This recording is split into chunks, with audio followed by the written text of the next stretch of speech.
I hope rapid revision series अच्छे से आप लोग कवर कर रहे होंगे। आपको पता है इसका नाम ही है रैपिड रिवीजन सीरीज, है ना। जिसमें आप देख रहे होंगे हम बहुत फास्टली सेशन को ख़त्म कर रहे हैं। आपको डिटेल में देखना है तो प्ले लिस्ट में जाइए, आपको मिल जाएगा soil mechanics and farm engineering का डिटेल बैच, उसमें सारा कॉन्सेप्ट बताया गया है। तो अब आप लोग पढ़ाई स्टार्ट कर दीजिए, क्योंकि व्यू देखने से लग रहा है कि अभी आप लोगों का मन नहीं लग रहा है। अभी वसंत ऋतु में अभी आप सो रहे हैं, इलेक्शन में बिजी हैं, क्रिकेट का मज़ा ले रहे हैं। सारे काम को छोड़िए, 15 दिन का टाइम है, अच्छे से पढ़ लीजिए, ठीक है। आज हम शुरू करेंगे 3rd chapter identification and classification of soil. सबसे पहले हम सॉइल का क्या करेंगे, आइडेंटिफिकेशन करेंगे, उसके बाद उसका हम क्लासिफिकेशन कर देंगे। तो आइडेंटिफिकेशन ऑफ सॉइल में सबसे पहले हम पढ़ेंगे इंडेक्स प्रॉपर्टी। क्या शुरू करेंगे हम, इंडेक्स प्रॉपर्टीज, है ना। आप पढ़ाई शुरू कर दीजिए, ओके। और देखिए आज का सेशन 5वां वीडियो है यूट्यूब चैनल पर। मेरा आज का जो लेक्चर है वो 5वां लेक्चर है, या फिर 501 हो गया, देखते हैं, ठीक, समझिएगा। Index property. अब इंडेक्स प्रॉपर्टी क्या होता है, मृदा का वह प्रॉपर्टी जिससे मृदा का इंजीनियर बिहेवियर अफेक्ट होता है, क्या कहलाता है आपका, इंडेक्स प्रॉपर्टी।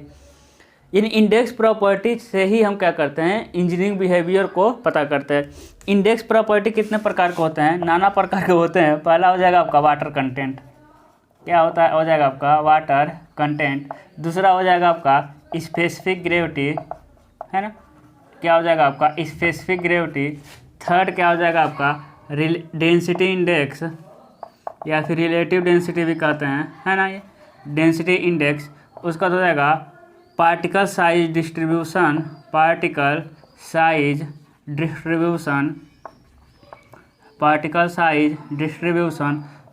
फिफ्थ वन हो जाएगा आपका अटरबर्ग, क्या हो जाएगा आपका अटरबर्ग कंसिस्टेंसी लिमिट। और लास्ट क्या हो जाएगा आपका फील्ड डेंसिटी, क्या आपका फील्ड डेंसिटी, है ना। अब समझिएगा, अब क्या है, सबसे पहले हम देखिएगा, अब पीछे हम क्या क्या पढ़ चुके हैं, वाटर कंटेंट पढ़ चुके हैं, यस पढ़ चुके हैं। WW/WS वाटर कंटेंट निकालने की कई विधियाँ, oven drying with, calcium carbide with, pycnometer with, और उसके बाद आपका sand bath method, radiation method, बहुत सारे मेथड है, ठीक है।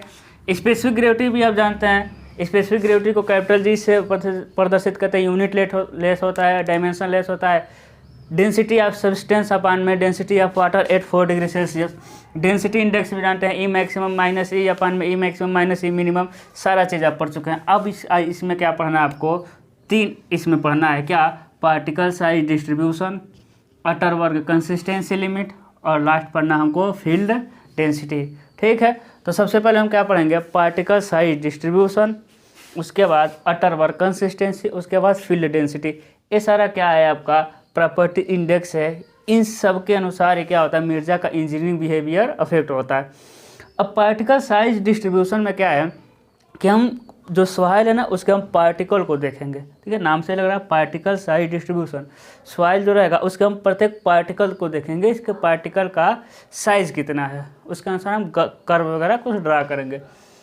अटरबर्ग कंसिस्टेंसी लिमिट में भाई अभी तो आप पार्टिकल को चेक किए हैं, है ना। अब अटरबर्ग कंसिस्टेंसी लिमिट में हम पूरे सॉइल को देखेंगे, पूरे सॉइल को। अभी हम चौथे में पार्टिकल को, फिफ्थ में क्या हो जाएगा आपको सॉइल को देखेंगे। फील्ड डेंसिटी आपको पता है क्या होता है, ठीक है। तो चलिए, मिटाने वाला कहाँ गया, हाँ, है ना। तो सबसे पहले पढ़ेंगे हम पार्टिकल साइज डिस्ट्रीब्यूशन। क्या पढ़ेंगे, पार्टिकल साइज डिस्ट्रीब्यूशन, है ना। अब समझिएगा, पार्टिकल साइज डिस्ट्रीब्यूशन में क्या करेंगे हम, पार्टिकल साइज डिस्ट्रीब्यूशन में हम, मेरे पास 2 तरह के सॉइल मिलते हैं। उससे पहले हम समझेंगे कि सॉइल क्या होते हैं, कितने सॉइल के साइज़ कितने होते हैं। जैसे कि क्ले का साइज़ कितना होता है, 2 माइक्रोन से नीचे। उसके बाद सैंड का साइज़ क्या होता है आपका, सैंड का साइज़ होता है 2 माइक्रोन से लेकर के 75 माइक्रोन, है ना। उसके बाद सिल्ट का साइज़ 75 माइक्रोन से लेकर के 4.75 mm तक। उसके बाद हो जाएगा आपका ग्रेवल का साइज़ 4.75 mm से लेकर के 80 mm तक, है ना। ये क्या होते हैं, साइज़ होते हैं किसके, सॉइल के। और भी होते हैं, बोल्डर होते हैं, कोबर होते हैं, लेकिन हम उसको सॉइल में नहीं काउंट करते, वो बहुत बड़े बड़े होते हैं, ठीक है। समझिएगा पार्टिकल साइज डिस्ट्रीब्यूशन क्या होता है, मृदा में उपस्थित विभिन्न प्रकार के कणों का साइज को ज्ञात करना ही क्या कहलाता है आपका, पार्टिकल साइज डिस्ट्रीब्यूशन। ये कितने प्रकार से होता है, 2 प्रकार से। पार्टिकल साइज डिस्ट्रीब्यूशन कितने प्रकार से होता है, 2 प्रकार से। पहला होता है आपका सीव एनालिसिस, क्या होता है पहला, सीव एनालिसिस। दूसरा होता है आपका सेडिमेंटेशन मेथड, क्या हो जाएगा आपका, सीव एनालिसिस। दूसरा क्या हो जाएगा आपका, सेडिमेंटेशन मेथड। सीव एनालिसिस में हम उस पार्टिकल का एनालिसिस करते हैं जिसका जो साइज होगा, जिसका साइज कितना हो आपका 75 माइक्रोन से क्या हो, अधिक हो। सेडिमेंटेशन में हम उसका स्टडी करते हैं जिसका जो साइज होगा वो किसके माइक्रोन से, 75 माइक्रोन से नीचे का होगा। यानी हम कहते हैं सीव एनालिसिस में 75 माइक्रोन से ऊपर क्या मिल रहा है आपको, सिल्ट मिल रहा है और ग्रेवल मिल रहा है। तो सीव एनालिसिस में किससे करते हैं, सिल्ट और ग्रेवल का एनालिसिस करते हैं। और सेडिमेंटेशन एनालिसिस में सैंड और क्ले का एनालिसिस करते हैं, ठीक है। अब सीव एनालिसिस भी 2 प्रकार का होता है, क्योंकि देखेंगे सीव एनालिसिस 75 माइक्रोन से बड़े 2 आपके कण मिलेंगे, एक मिलेगा सिल्ट, एक मिलेगा आपका ग्रेवल। अब सीव एनालिसिस 2 प्रकार का होता है। पहला होता है आपका कोर्स सीव एनालिसिस, है ना, क्या हो जाएगा आपका कोर्स सीव एनालिसिस। दूसरा क्या होता है आपका फाइन सीव एनालिसिस, है ना। कोर्स सीव एनालिसिस में क्या होता है कि इसमें हम किसका स्टडी करते हैं, एनालिसिस करते हैं ग्रेवल का। कोर्स सीव में क्या हो जाएगा आपका, ग्रेवल का। और फाइन सीव में क्या हो जाएगा आपका, सैंड का, है ना। तो कोर्स सीव एनालिसिस में कितने प्रकार के चालनी का यूज करते हैं, 100 mm का, 63 mm का, है ना, 40 mm का, 20 mm का, 10 mm का और 4.75 mm का। अब 4.75 से तो आपका फाइन सी हो जाएगा, यानी 2 mm का, 1 mm का, 600 माइक्रोन का, 425 माइक्रोन का, 300 माइक्रोन का, 150 माइक्रोन का और 75 माइक्रोन का। इसने का यूज़ किस में हम करते हैं, फाइन सीव एनालिसिस में। और इतने का यूज़ किस में करते हैं, कोर्स सीव एनालिसिस में। कोर्स सीव एनालिसिस में क्या करेंगे, हम ग्रेवल को रखते हैं। फाइन सीव एनालिसिस में हम क्या रखते हैं, सैंड को रखते हैं।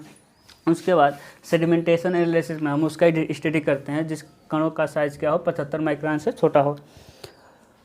अब समझिएगा, सबसे पहले क्या करेंगे हम, सबसे पहले एक हम सॉइल को लेंगे। सॉइल क्या होना चाहिए, अब इसका एनालिसिस कर्व कैसे बनाएंगे, सबसे पहले समझिएगा। सबसे पहले हम किसको लेंगे, सॉइल को लेंगे। सॉइल को लेने के बाद उसको क्या करेंगे, अच्छे से उसको महीन क्या करेंगे, पीस देंगे। क्योंकि यदि उसमें रोड़ा पड़ा हुआ है ना, तो उसमें क्या करेंगे, उसको हम महीन से पीस देंगे और उसे हम धूप में सुखा देंगे। नहीं धूप में सूखेगा तो क्या करेंगे, हम भट्टी में सुखा देंगे। उसके बाद क्या करेंगे, हम चालनी सजाएंगे। किस चालनी को, इस पूरे चालनी को हम एक लाइन में सजाएंगे। सबसे पहले 100 mm, 63 mm, है ना। उसके बाद 40 mm, 20 mm, 10 mm, 4.75 mm, 2 mm, 1 mm, 600 micron, 425 micron, 300 micron, 150 micron और 75 माइक्रोन। इस क्रम में क्या करेंगे, चालनी को सजाएंगे। सबसे ऊपर वाले चालनी में मिट्टी को रखेंगे और 15 मिनट तक क्या करेंगे, उसको हिलाएंगे। जिससे क्या होगा, कण एक दूसरे से छोटे जो रहेंगे निकलते हुए सबसे नीचे क्या होंगे, चले जाएंगे। लेकिन हम आपसे ये कहें कि किस साइज़ के चालनी से, है ना, हम आपसे पूछ दें कि किस साइज़ के जो चालनी है, किस साइज़ के चालनी से सबसे ज़्यादा कण पास होंगे, तो आप कहेंगे सर इस वाले चालनी से, जो 100 है ना, उससे, बात को समझ रहे हैं, 100 वाले चालनी से क्या होंगे, ज़्यादा कण पास होंगे। हम कहें आपसे कि 63 वाले में और 10 mm वाले में, 63 वाले में और 10 mm वाले में किस चालनी से ज़्यादा कण पास होंगे, तो देखिए 63 वाले चालनी से क्या होंगे, ज़्यादा कण पास होंगे। और 10 mm वाले से कम कण पास होंगे। क्योंकि जैसे कि हम बना दे रहे हैं आपको। देखिए एक क्या हो गया आपका चांदनी हो गया, चांदनी, क्योंकि हमारे माइंड में चांदनी हो मतलब गोलाकार होता है। अब देखिए एक क्या हो गया आपका, मान लेते हैं, मानने में क्या है ना, एक चांदनी हो गया, एक चांदनी हो गया,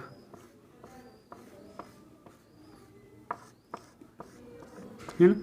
देखिए एक मान लेते हैं ये 10 mm वाला है, एक मान लेते हैं 300 माइक्रोन वाला है। अब देखिए हम आपसे पूछ दें कि किस चांदनी से ज़्यादा कण पास हो जाएंगे, तो आप कहेंगे सर ये वाला बड़ा है, इसके चांदनी के जो होल है वो क्या है, बड़े बड़े हैं, तो इस वाले से क्या होंगे आपके ज़्यादा कण पास होंगे। इतना समझ पा रहे हैं, इस वाले से क्या होंगे, कम कण। अब 75 माइक्रोन वाला ये को यदि बनाएंगे, और देखिए ये तो 300 वाला था, यदि 75 बनाना है, 75 माइक्रोन वाला, तो और नज़दीक बना दीजिए।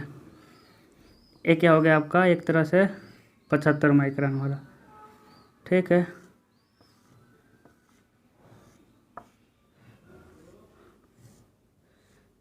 हाँ देखिए एक कौन सा हो गया, 75 माइक्रोन। और देखिए इससे और कम कण पास होंगे, है ना। तो यही हम बस आपको ये बताना चाहते हैं कि जो सीव साइज, क्या हम आपको बताना चाहते हैं कि जो सीव मतलब चांदनी होता है, जब सीव साइज घटेगा तो परसेंटेज फाइनर, है ना, फिर क्या होगा आपका, घटेगा। देखिए क्योंकि जब सीव फाइनर मतलब उससे फाइन कौन है, जब सीव साइज घटा तो पास होने वाले को कहेंगे परसेंटेज फाइनर। फाइन है तभी तो पास हो रहा है ना, ये होल है ना। तो इससे जो पार्टिकल रहेगा इससे छोटा रहेगा तभी तो घुसेगा, कहेंगे इस होल से फाइन है। तो सीव साइज घटेगा तो परसेंटेज फाइनर भी घटेगा। यानी सीव का साइज जैसे जैसे होल का, सीव साइज मतलब होल का साइज जैसे जैसे घटेगा, उससे निकलने वाले कण क्या होंगे, उतने ही कम कण निकलेंगे, है ना। होल बड़ा है तो ज़्यादा कण निकलेंगे। तो वही कहने का मतलब है, जो सीव साइज घटेगा तो उससे परसेंटेज फाइनर भी क्या होंगे, घटेंगे। इसके ही अनुसार हम क्या बनाते हैं, आपका एक आएगा डिस्ट्रीब्यूशन कर्व आएगा। क्या मिलेगा आपको, डिस्ट्रीब्यूशन कर्व, ठीक है। डिस्ट्रीब्यूशन कर्व ए टेक्निकल वाले भैया दिखाई दे रहा है, हाँ ठीक है। ये हो जाएगा आपका डिस्ट्रीब्यूशन कर्व, ठीक है। टेक्निकल वाला भैया थोड़ा हमको हिंट दे दो। देखिएगा ये क्या हो जाएगा, इधर सीव साइज, इधर क्या हो जाएगा आपका सीव साइज। एक किस पे बनाते हैं हम लोग, लॉग ग्राफ पे, सेमी लॉग ग्राफ पे बनाते हैं, ठीक है। एक क्या हो जाएगा आपका सीव साइज, है ना। एक क्या हो जाएगा आपका परसेंटेज फाइनर, क्या हो जाएगा आपका परसेंटेज फाइनर हो जाएगा। अब देखिएगा एक परसेंटेज फाइनर अधिक है, जब सीव साइज कम है तो क्या है, परसेंटेज, चलिए हम पहले खींच दे रहे हैं, देखिएगा, ठीक है ना। अब समझिएगा इधर क्या है, सीव साइज हम रेंडमली डाटा ले रहे हैं, ठीक है। 40 mm, 20 mm, 10 mm, 4.75, 2 mm, 1 mm, 600 micron, 300 micron, है ना। उसके बाद 150 माइक्रोन, रेंडमली डाटा ले लिए। अब समझिएगा यानी देखिए सीव साइज अधिक है तो परसेंटेज फाइनर भी क्या है, अधिक है। यहाँ देखिए फिर क्या हुआ आपका, सीव साइज घट रहा है, इधर जाने पर घट रहा है, तो परसेंटेज फाइनर भी क्या हो रहा है आपका, घट रहा है। इसे कहते हैं डिस्ट्रीब्यूशन कर्व। लेकिन समझिएगा इसमें एक टर्म आता है कि ये जो 10 है ना, 10 कितने परसेंटेज फाइनर है, मान ले रहे हैं 70% क्या है, परसेंटेज फाइनर है। 2 पे जाएंगे तो परसेंटेज फाइनर कितना मिलेगा, परसेंटेज फाइनर 2 mm पे परसेंटेज फाइनर, इससे तो कम मिलेगा ना, 50% मिल गया। 600 माइक्रोन पे परसेंटेज फाइनर कितना है मेरे भाई, क्या हो जाएगा आपका 30% है, कुछ भी हो सकता है ना। यहाँ क्या है आपका 25% है 300 माइक्रोन पे। लेकिन समझिएगा बात को समझ रहे हैं, लेकिन अब समझिएगा यहाँ क्या है आपका 70%, तो माना ये क्या है आपका, समझिएगा इस पे है ना, इस पे 4.75 पे कितना परसेंट, 60% परसेंटेज फाइनल। उसी तरह 1 mm पे माना है ना 40% हो गया, है ना। इसको 30 रख देते हैं, इसको 25, इसको 20, आप हम समझाने के लिए कुछ भी रख सकते हैं, ठीक है। परसेंटेज यहाँ लिखा हुआ। उसके बाद मान लेते हैं 150 mm पे, 150 mm पे कितना हो गया आपका 10%।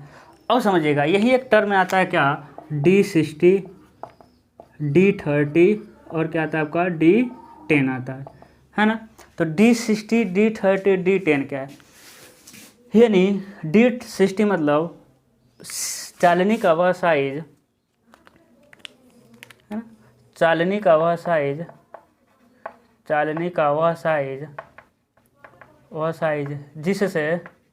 जिससे इसको मिटा सकते हैं, जिससे 60% कण पास होते हैं, है ना। हाँ देखिए हो गया ना। तो चालनी का वह साइज जिससे 60% कण पास होते हैं वो क्या हो गया D60। उसी तरह ये भी हो जाएगा D30, क्या हो जाएगा, चालनी का वह साइज जिससे 30% कितना परसेंट 30% कण पास होते हैं। ये क्या हो जाएगा, चालनी का वह साइज जिससे 10% कण पास होते हैं। ठीक है, हम आपसे कहें कि D60 कितना होगा, तो कहेंगे सर चालनी का वह साइज जिससे 60% कण पास होते हों। तो देखिए किस साइज से 60% कण पास हो रहे हैं, तो रेड वाला बनाए हैं। देखिए किस साइज से 4.75। आप कहेंगे सर D60 कितना है, 4.75 mm। हम कहते हैं चालनी का वह कौन सा साइज है जिससे 30% कण पास होते हों, तो आप कहेंगे सर 30% कण 1, यानी D30 कितना हो गया आपका 1 mm। हम कहते हैं चालनी का वह कौन सा साइज है जिससे 10% कण पास होते हों, तो D10 कितना है आपका 150 माइक्रोन, है ना। तो ये होता है आपका D30, D10, D60। तो देखिए यहाँ ना हम बता रहे हैं ना, हमको बहुत अजीब लगता है, हम नहीं चाहते हैं किसी को मतलब कि फर्जी काम करें हम, लेकिन रिवीजन बैच है ना, तो यहाँ हम डायरेक्ट हम टॉपिक पे आ रहे हैं। ठीक है, तो आपको यदि थोड़ा भी दिक्कत हो रहा होगा उसके लिए सॉरी, लेकिन टाइम नहीं है ना, इसका नाम ही है रैपिड रिवीजन, तो रिवीजन फटाक होगा। ठीक है, आप लोग देखे होंगे जो मेरे लिए शुरू से जुड़े हुए हैं, हम डिटेल में बहुत अच्छे पढ़ाए थे। ठीक है, यहाँ थोड़ा बहुत हम स्पीड में हैं। ठीक है, अब समझिएगा इसी D30, D60, D10 को लेके हम क्या निकालते हैं, कोफिशिएंट ऑफ यूनिफॉर्मिटी। क्या निकालेंगे, कोफिशिएंट ऑफ यूनिफॉर्मिटी क्या होता है, D60 और D10 का अनुपात क्या होता है, कोफिशिएंट ऑफ यूनिफॉर्मिटी। बहुत सारे लोग डायरेक्ट आपको डेफिनेशन लिखवाएंगे, लिखो समानता गुणांक, D60 और D10 का रेशियो समानता गुणांक। लड़कों को समझ ही नहीं आता D60 क्या है, D10 क्या है। ठीक है, अब समझिएगा ये CU का मान यदि 1 से लेकर 5 के बीच में है, यदि CU का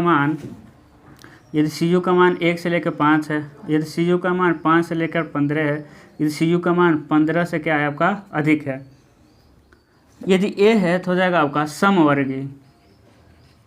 समवर्गीय यानी यूनिफॉर्मली ग्रेडेड। ये इधर दिखाई दे रहा है भाई, क्या हो जाएगा आपका यूनिफॉर्मली ग्रेडेड। ठीक है, स्वाय 5 से लेकर 15 है तो कुवर्गीय यानी पुअरली ग्रेडेड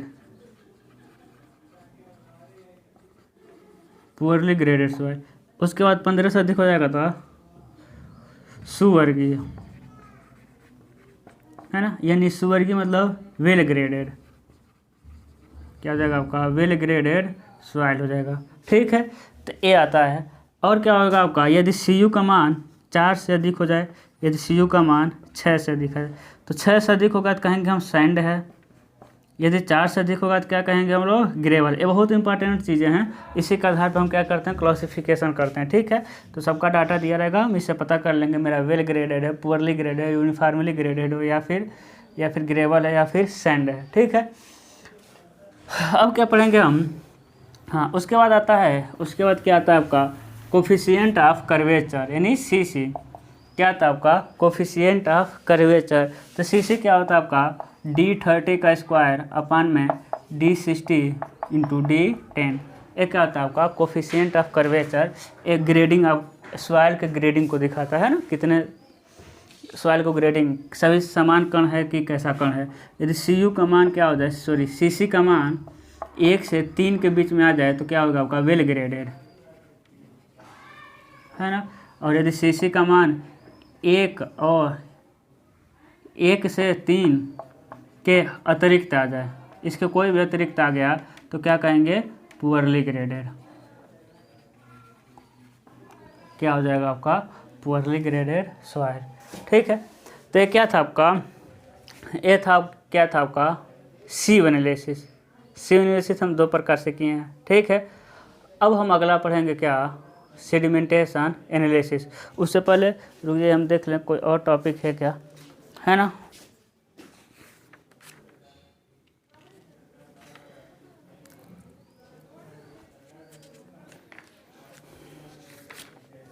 हाँ देखिएगा क्या है कि सीव एनालिसिस आपका कंप्लीट हो गया, बस इतना ही सीव एनालिसिस था। अब आपको क्या पढ़ना है, आपको सेडिमेंटेशन एनालिसिस। तो देखिए सेडिमेंटेशन एनालिसिस कुछ नहीं है, सेडिमेंटेशन एनालिसिस में क्या करेंगे हम,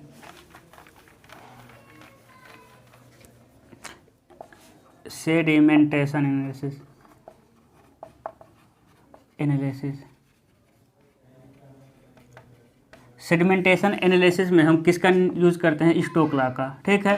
तो स्टोक लॉ का, और स्टोक लॉ में कोई कंसेप्ट नहीं है, डायरेक्ट हम देखेंगे एक बोतल मतलब पानी लेंगे, उसमें सॉइल को डाल देंगे और देखेंगे कितने स्पीड से कौन नीचे बैठ रहा है। फार्मूला होता है आपका, क्या होता है आपका, G-11 कैपिटल G-1 है ना, d²/μ। इसी फार्मूले के द्वारा हम क्या कर लेंगे, पता कर लेंगे।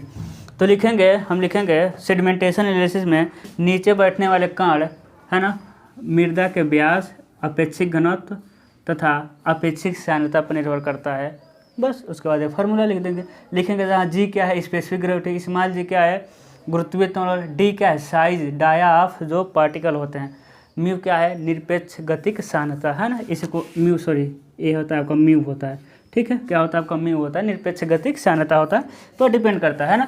स्टोक लॉ में नीचे बैठने वाले कण, अपेक्षिक घनत्व, मृदा के साइज तथा निरपेक्ष गतिक सांद्रता पर निर्भर करता है। यदि मृदा का व्यास डी, अपेक्षिक घनत्व जी, निरपेक्ष सांद्रता म्यू हो तो बैठने वाले पानी में बैठने वाले कण का वेग, फार्मूला लिख देंगे, बस इतना ही है। उसके बाद आएंगे लिमिटेशन, आएंगे स्टोक लॉ के लिमिटेशन क्या है, ठीक है। तो स्टोक लॉ के लिमिटेशन क्या है कि जो साइज होते हैं पार्टिकल के उसको गोलाकार माना जाता है, एक मान्यता है ना। जो साइज है ना, सेडिमेंटेशन एनालिसिस के साइज को क्या मानते हैं, गोलाकार मानते हैं। दूसरा क्या हो जाएगा कि उसमें जो बैठने वाले कण होते हैं उसका कांस्टेंट रेट से बैठने, धीरे धीरे, मतलब कांस्टेंट रेट से, ऐसा नहीं कि एक बार ज़्यादा बैठेंगे एक बार कम बैठेंगे।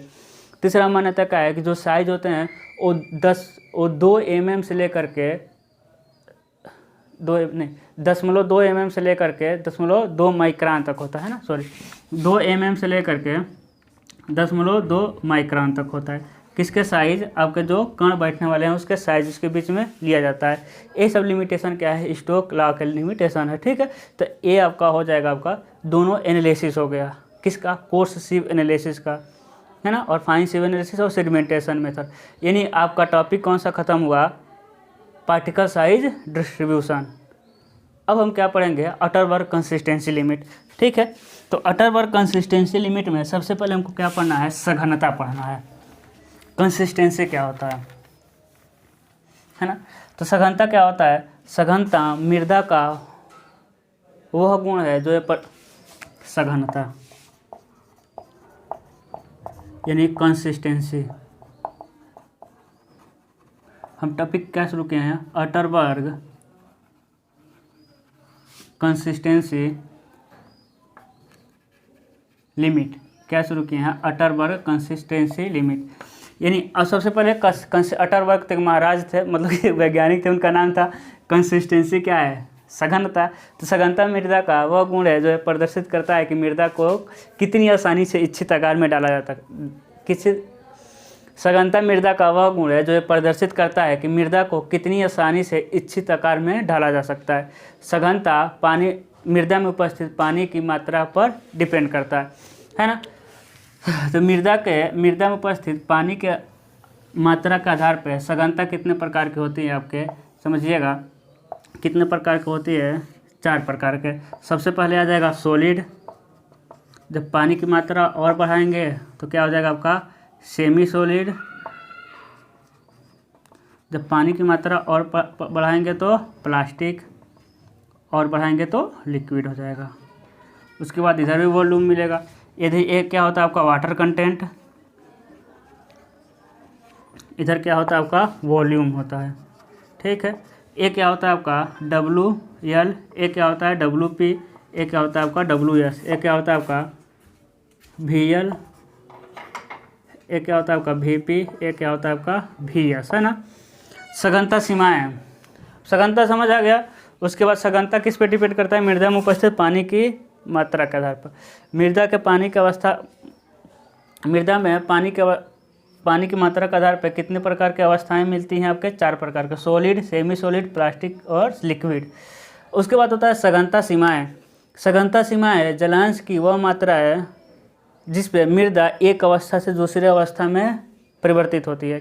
यानी सघनता सीमाएं जलांश की वह मात्रा है जिस पे मृदा एक अवस्था से दूसरे अवस्था में परिवर्तित होती है। जैसे कि लिक्विड लिमिट, एक क्या है WL, WP और क्या मिल जाएगा आपको WS। जैसे कि लिक्विड लिमिट क्या है आपको? कंसिस्टेंसी लिमिट होती है ना। सघनता सीमाएं, वह सघनता सीमाएं जलांश की वह मात्रा है जो मृदा एक अवस्था से दूसरे अवस्था में क्या होती है? चेंज होती है। सबसे पहले आता है आपका लिमिट, लिक्विड लिमिट क्या है? यानी वह पानी की वह मात्रा जो जलांश की वह मात्रा जो लिक्विड स्टेज और प्लास्टिक स्टेज के मध्य विभेद करता है ना, अंतर को दर्शाता है, वो क्या होता है आपका लिक्विड लिमिट।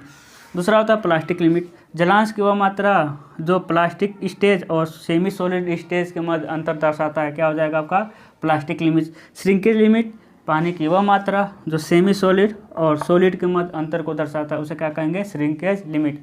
अब इसके आधार पर क्या मिलेगा? कुछ हमको इंडेक्स मिलेगा। सबसे पहले आएगा प्लास्टिसिटी इंडेक्स। क्या होता है आपका? प्लास्टिसिटी इंडेक्स यानी IP क्या होता है? WL माइनस WP का अंतर, है ना। यानी लिक्विड लिमिट और प्लास्टिक लिमिट का अंतर क्या कराता है? प्लास्टिसिटी इंडेक्स कराता है। यदि IP का मान, IP इधर करेंगे हम प्लास्टिसिटी, है ना, इधर क्या करेंगे? प्लास्टिसिटी।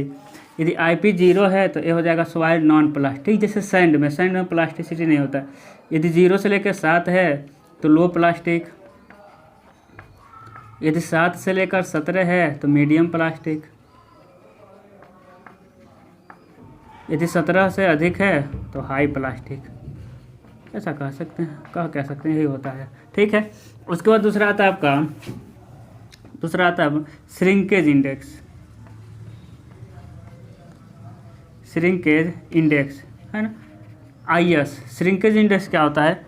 श्रिंकेज इंडेक्स क्या हो जाएगा आपका, है ना। प्लास्टिक लिमिट और श्रिंकेज लिमिट, प्लास्टिक लिमिट और श्रिंकेज लिमिट का अंतर क्या कहलाता है आपका? Shrinkage index. इसका कोई वैल्यू नहीं होता है। उसके बाद आता है आपका कंसिस्टेंसी इंडेक्स यानी IC। कंसिस्टेंसी इंडेक्स क्या होता है आपका? हो जाएगा आपका लिक्विड लिमिट अपान में नेचुरल वाटर कंटेंट अपान में प्लास्टिसिटी इंडेक्स, है ना। यानी लिक्विड लिमिट और प्राकृतिक अवस्था में, है ना, यानी ये क्या है जी?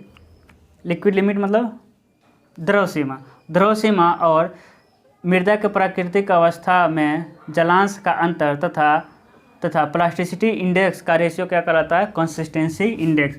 उसके बाद हो जाएगा आपका लिक्विडिटी इंडेक्स। क्या हो जाएगा आपका? Liquidity index. तो लिक्विडिटी इंडेक्स क्या होता है? IL क्या होता है? प्राकृतिक अवस्था में जलांश तथा प्लास्टिक लिमिट और प्लास्टिसिटी इंडेक्स का रेशियो क्या कहलाता है आपका? Liquidity index.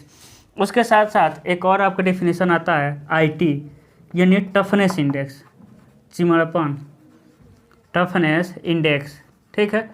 चिमड़पन सूचकांक, इंडेक्स मतलब सूचकांक। IT क्या होता है आपका? IP अपान में IF। क्या हो जाएगा आपका? IP अपान में IF यानी प्लास्टिसिटी इंडेक्स और IF मतलब flow index.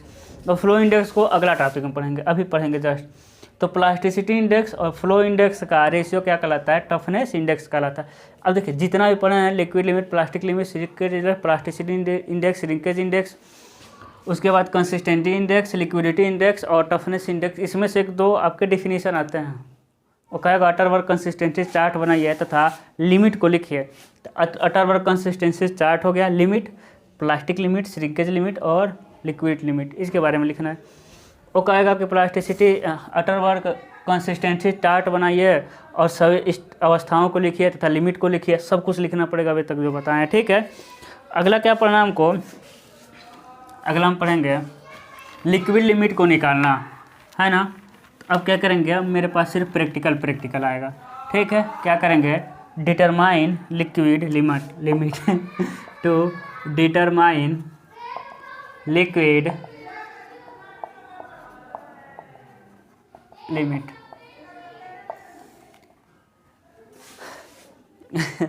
Determine liquid limit, ठीक है। अब क्या करना है, डिटरमाइन लिक्विड लिमिट को निकालना है। इसके लिए देखिए, इसके लिए क्या करेंगे हम, अब जानते हैं एक कटोरी लेंगे, ऐसा कटोरी है, ठीक है ना, देखिए चित्र में आपको दिखता होगा। उसके बाद एक हैंडल दिखेगा, उस हैंडल को क्या करेंगे, ऐसे घुमाना है, ठीक है। तो सबसे पहले क्या करेंगे, कटोरे में हम सॉइल को रख देंगे, ठीक है। सबसे पहले कटोरे में सॉइल को रख देंगे। अब पानी की मात्रा उसमें कुछ ना कुछ होगा ना, सॉइल को कटोरे में रख दिए, मान लीजिए क्या हो गया, एक कटोरी हो गया। मेरा राइटिंग बहुत अच्छा है, ड्राइंग, है ना। एक क्या हो गया, चलिए अच्छा से बना देते हैं। एक क्या हो गया आपका, कटोरी हो गया, है ना। इसी में क्या रखिए हम, सॉइल को क्या किए, रख दिए, ठीक है। सॉइल को क्या किए, इसी में हम सॉइल को रख दिए, ठीक है। ये देखिए सॉइल रख दिए, ये तो लग रहा काफ़ी है। उसके बाद ये क्या है कि एक हंडी से जुड़ा रहता है, ठीक है। एक हंडी हो गया, जुड़ा रहता है, और क्या है, सारी सिस्टम फिक्स होती है, ठीक है। अब क्या होगा, इसमें हम लोग क्या करते हैं, खाँचा काट देते हैं। क्या करेंगे, खाँचा काट के सॉइल को क्या करेंगे, निकाल देंगे। खाँचा काट के सॉइल से निकाल देंगे, और क्या करेंगे, हैंडल को घुमाएंगे। तो क्या होगा, हैंडल घुमाएंगे तो ये ऐसे ठक ठक क्या करेगा, नीचे टकराएगा। तो नीचे टकराने से क्या होगा, जो खाँचा काटे हैं वो क्या हो जाएगा, भर जाएगा, है ना। यानी इस टेस्ट को हम कहते हैं कैसा ग्रांडे उपकरण। क्या हो जाएगा आपका, कैसा ग्रांडे उपकरण विधि, ठीक है। लिक्विड लिमिट दो तरह से निकालते हैं, पहला हो जाएगा आपका कैसा ग्रांडे उपकरण विधि, और दूसरा होगा शंकुभेदन विधि, ठीक है। तो ये इंपॉर्टेंट है। अब समझिएगा, इसके मध्य हम क्या बनाते हैं, ग्राफ बनाते हैं। इधर हो जाएगा जलांश, इधर क्या हो जाएगा, नहीं, इधर क्या हो जाएगा, झटकों की संख्या, नंबर ऑफ ब्लोज, है ना। ये भी लॉग ग्राफ पे होता है। इधर क्या हो जाएगा आपका, जलांश, क्या हो जाएगा आपका, जलांश हो जाएगा, ठीक है। अब देखिएगा इसका ग्राफ कैसे बनता है, ऐसा बनता है, ठीक है। इसका ग्राफ कैसे बनता है आपका, ऐसा बनता है, ठीक है। इधर क्या हो जाएगा, झटकों की संख्या N1 हो गया, एक क्या हो गया आपका, N2 हो गया। N1 पे जलांश कितना है, W1, N2 पे जलांश कितना है, W2। इसका मतलब समझिए, झटकों की संख्या मतलब क्या हुआ, ये क्या करना है, जो अब खाँचा काटे हैं उसी को भरना है। अब समझिएगा, जो कटोरे में मिट्टी रखे हैं वो हैंडल को घुमाएंगे, यदि मिट्टी में पानी ज़्यादा है तो कम ही झटके में भर जाएगा, ये कम ही झटके में भर जाएगा। और क्या है, उसमें पानी की मात्रा कम है तो वो ज़्यादा झटके में भर जाएगा, है ना। लेकिन हमको उस पानी की मात्रा को नोट करना है, जब कितने पर, N = 25 झटका में जब भर जाएगा खाँचा, उसको हमको नोट कर लेना है। यानी क्या करना है हमको, यानी झटको, देखिएगा लिक्विड लिमिट क्या कहेंगे कि पानी की वो मात्रा जब उपकरण में जो खाँचा काटे हैं 25 झटकों में भर जाए, पानी की उस मात्रा को क्या कहते हैं, लिक्विड लिमिट कहते हैं, ठीक है। अब यहाँ से क्या निकालेंगे हम, इसका स्लोप निकालेंगे, किसका, ये जो कर्व है, इसी कर्व को कहते हैं हम लोग फ्लो कर्व, है ना। फिगर आपके सामने दिख रहा होगा, ठीक है। अब फ्लो कर्व बनाएंगे। अब फ्लो कर्व में हम क्या निकालते हैं, स्लोप निकालेंगे, tan थीटा, है ना।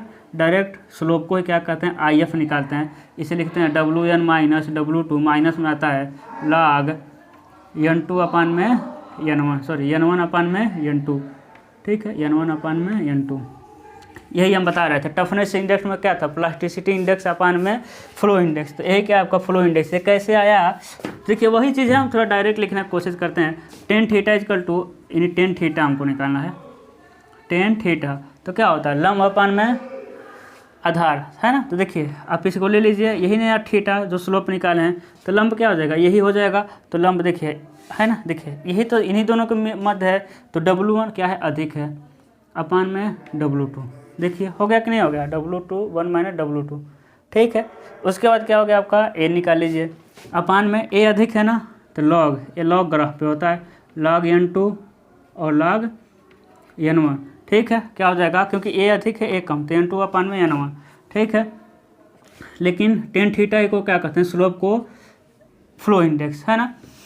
यानी झटकों की संख्या और जलांश के मध्य कैसाग्रांडे उपकरण की सहायता से जो कर्व मिलता है उसे कहते हैं फ्लो कर्व। ये हो जाएगा आपका W1 minus W2 equal to log N1 minus log N2। यहाँ क्या हो जाएगा माइनस, क्योंकि देखिए इधर उधर कर दिया तो माइनस आ जाएगा। IF इजकल टू, इसको कैसे लिखते हैं, WN माइनस W2 अपान में log N1 अपान में N2। माइनस कुछ नहीं है, माइनस बस ये दिखाता है कि जो स्लोप है ना वो क्या है, डिक्रीजिंग आर्डर में। देखिए स्लोप क्या कहाँ जा रहा है, डिक्रीजिंग आर्डर में, वही क्या दिखाता है आपका, माइनस दिखाता है। एक क्या हो गया आपका कैसाग्रांडे उपकरण विधि। दूसरा क्या आता है आपका शंकु भेदन विधि, ठीक है। अब देखिए थोड़ा सा स्पीड पकड़े हैं ना अब क्या जाएगा आपका शंकु भेदन विधि, कोन पेनिट्रेशन मेथड, शंकु भेदन विधि। अब देखिए कुछ नहीं है, आपके सामने फिगर दिख रहा होगा किसका, शंकु भेदन विधि का, है ना। और भार, जो शंकु भेदन विधि का फोटो दिख रहा होगा, और जो भार इस पर लगाया गया है, ये भार कितना है, 185 ग्राम। कितने का भार है, 185 ग्राम। नीचे 50 mm डाया का क्या दिख रहा है, नीचे 50 mm डाया का, नीचे 50 mm डाया का कटोरी दिख रहा होगा। इसमें क्या करेंगे हम, सॉइल को क्या कर देंगे, भर देंगे। इसमें हम सॉइल को क्या कर देंगे, भर देंगे, ठीक है। अब समझिएगा ऊपर से क्या करेंगे हम, फ्री करेंगे, तो यहाँ देखिए एक रीडिंग बना हुआ है ना, क्या बना हुआ है, रीडिंग बना हुआ है। जब इस पर क्या हो जाएगा, गिरेगा वो, यदि पानी की मात्रा कम रहेगी तो जल्दी धंस जाएगा, है ना, इसमें जल्दी धंस जाएगा, इसीलिए कर रहे हैं। आप लोग शेयर नहीं कर रहे हैं, ठीक है, बात को समझिए। यदि आप चाहते हैं अच्छे से अच्छा कंटेंट, यदि आप चाहते हैं कि फ्री में आप जेई का क्लास भी अच्छे से पाएँ, क्योंकि मेरा प्लान बहुत बड़ा है, भले बोर्ड छोटा है, रूम छोटा है, ठीक है। यदि आप चाहते हैं जेई की क्लास फ्री पाएँ, यदि आप चाहते हैं कि मतलब आपके आने वाले जूनियर सारा फ्री ऑफ कास्ट पढ़ें, अच्छा पढ़ें, ईमानदारी से टीचर पढ़ाए, तो आपको सेशन को शेयर करना पड़ेगा। आप लोग लापरवाही कर रहे हैं, आप लोग शेयर नहीं कर रहे हैं, हमको पता है, क्योंकि यहाँ सारी चीज़ें शो करता है, कौन कितना शेयर कर रहा है, कौन नहीं कर रहा है। ये नहीं दिखाता है, नाम नहीं दिखाता है, लेकिन पता है कितना शेयर हो रहा है। आप लोग शेयर करिए, थोड़ा सीरियसली लीजिए बात को, ज़्यादा लोगों तक सेशन पहुंचाइए। अब इस सेशन को मत शेयर कर दीजिएगा, मैं तो पहले देखेगा कहेगा टीचर उड़ा रहा है, क्योंकि इसमें जल्दी पढ़ा रहे हैं ना। कोई अच्छा सा सेशन जो आपको बहुत अच्छा लगा हो, जैसे क्वांटिटी सर्वेइंग का, स्टील का, जो आपको बहुत अच्छा लगा, उस सेशन को शेयर किया जाता है। नहीं तो यहाँ तो मान लीजिए रिवीजन कर रहे हैं, वो कहेगा कि टीचर ऊपर सारी चीज़ें पढ़ा रहा है ना, तो सोचेगा ऐसा सारी चीज़ें पढ़ाता होगा, लेकिन आपको पता ना रिवीजन बैच है, तो इसमें थोड़ा स्पीड में चलना है। तो आप सेशन को ज़्यादा शेयर करिए, सपोर्ट करिए। अभी डिजिटल बोर्ड रहा था, इसको हम गिरा के बता दिए होते हैं अब तक, ठीक है ना। तो ज़्यादा आज शेयर कर दीजिए, प्लीज़, ठीक है।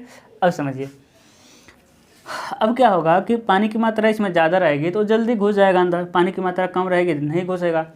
लेकिन वो पानी की वह मात्रा जब ये नीडल 30 सेकंड में कितना mm घुस जाए, 20 mm, है ना। इसमें मृदा में पानी की वह मात्रा जब 185 ग्राम का लोड, है ना, शंकु सहित 30 सेकंड में 20 mm घुस जाए, तो पानी की उस मात्रा को क्या कहते हैं हम लोग, लिक्विड लिमिट निकालने के कितने तरीके हैं, 2, कैसाग्रांडे और शंकु भेदन विधि। अब अगला हमको पढ़ना है प्लास्टिक लिमिट ज्ञात करना। क्या, कौन सा लिमिट, प्लास्टिक लिमिट ज्ञात करना, ठीक है। अब प्लास्टिक लिमिट ज्ञात करने में ये तो सबसे आसान है, क्या करेंगे, धागा लेंगे, है ना, और क्या बनाएंगे, उसके बाद क्या लेंगे, सबसे पहले सॉइल लेंगे, उस मिट्टी को गूँथेंगे और क्या बनाएंगे आप, धागा बनाएंगे। यानी धागा 3 mm बनने के बाद जब वो टूटने की अवस्था में होगा, पानी ज़्यादा रहेगा तो 3 mm का धागा बन ही नहीं पाएगा, कम रहेगा तब भी नहीं बन पाएगा। तो पानी की वह मात्रा जो जब 3 mm धागा बनाने के बाद टूटने वाला होता है, 3 mm से मोटा है तब नहीं, 3 mm बनने के बाद जब टूटने वाला होता है, टूटने से पहले उसमें पानी की जो मात्रा होती है उसे कहते हैं प्लास्टिक लिमिट। सबसे आसान है ना, उसे क्या कहते हैं, प्लास्टिक लिमिट। ये धागा को अपने हाथ में बना सकते हैं या फिर शीशे पर रख के भी बना सकते हैं, कोई दिक्कत नहीं। उसके बाद क्या होता है आपका श्रिंकेज लिमिट ज्ञात करना, ये लिस्ट इंपॉर्टेंट है, ये कभी आता है नहीं श्रिंकेज लिमिट, ठीक है। तो श्रिंकेज लिमिट क्या होता है, यानी पानी की वो मात्रा जब क्या होता है और पानी घटाने पर सॉइल के वॉल्यूम में कोई चेंजिंग नहीं आता, तो उसे क्या कहते हैं, श्रिंकेज लिमिट। जैसे देख लीजिए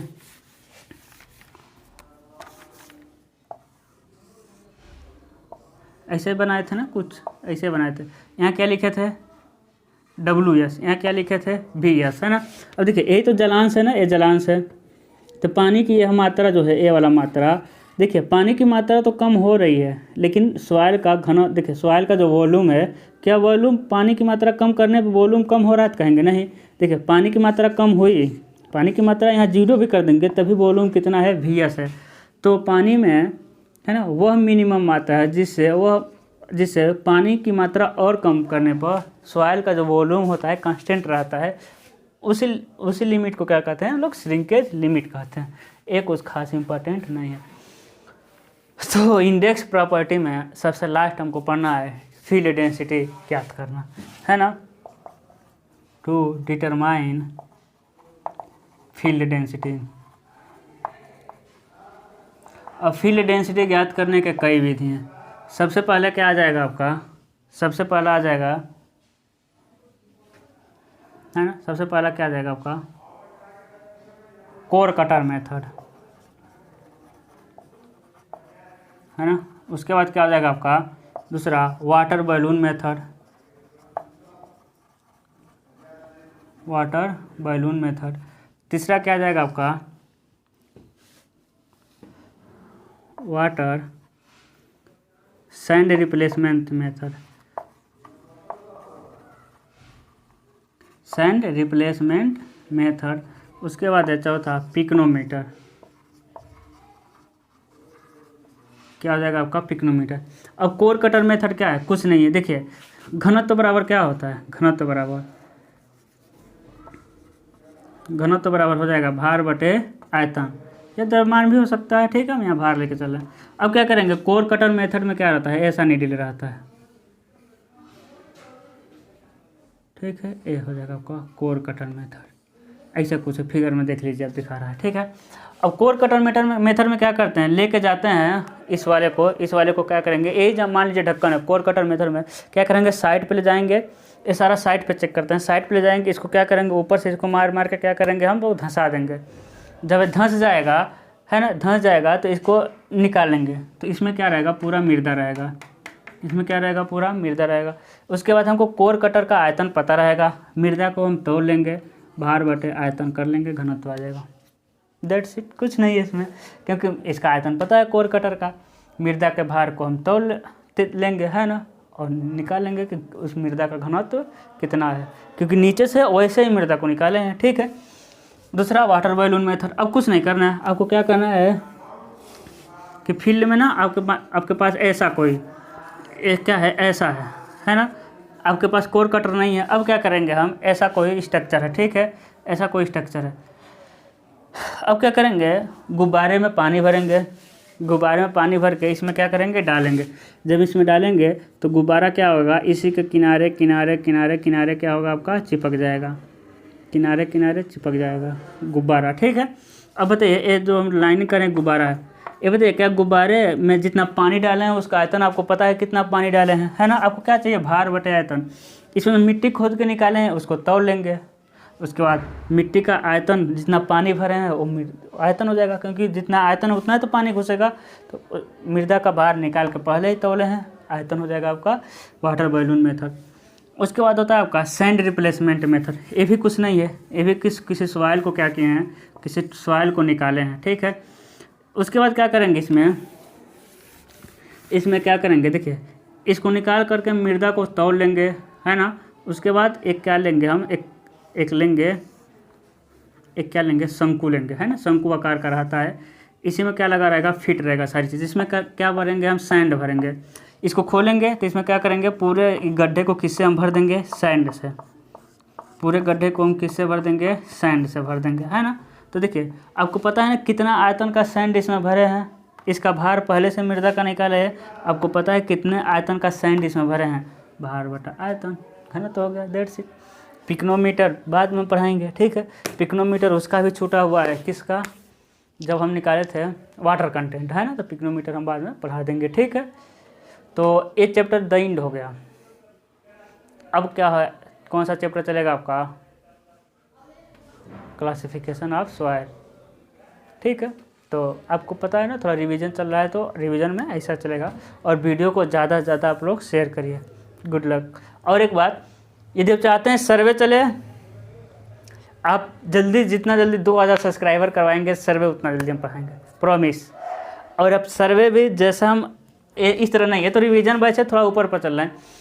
सर्वे में एकदम जो डिटेल कंसेप्ट था, भले हम एक चैप्टर छूट जाएगा, सर्वे में हम यदि आप 2000 सब्सक्राइब करवाते हैं, सर्वे में हम कर्व को अच्छे से पढ़ा देंगे, थियोडोलाइट को अच्छे से पढ़ा देंगे, कंटूर तो कुछ है ही नहीं और हमको अभी चैप्टर नहीं याद है, लेकिन आपको जो थियोडोलाइट और कर्व से डर लग रहा है, वो इसमें आया था मेरे पर, सर कर्व पढ़ा दीजिए, थियोडोलाइट पढ़ा दीजिए। हम प्रॉमिस करते हैं आपका एक टॉपिक नहीं फंसेगा। इस पर हम एक वीडियो है ना, तो जल्दी जल्दी क्या करिए आप 2000 सब्सक्राइब करवाइए, फिर हम आपको पढ़ाते हैं सर्वे। 10 दिन में मेरी गारंटी है क्लास हो जाएगा सर्वे। ठीक है, गुड लक।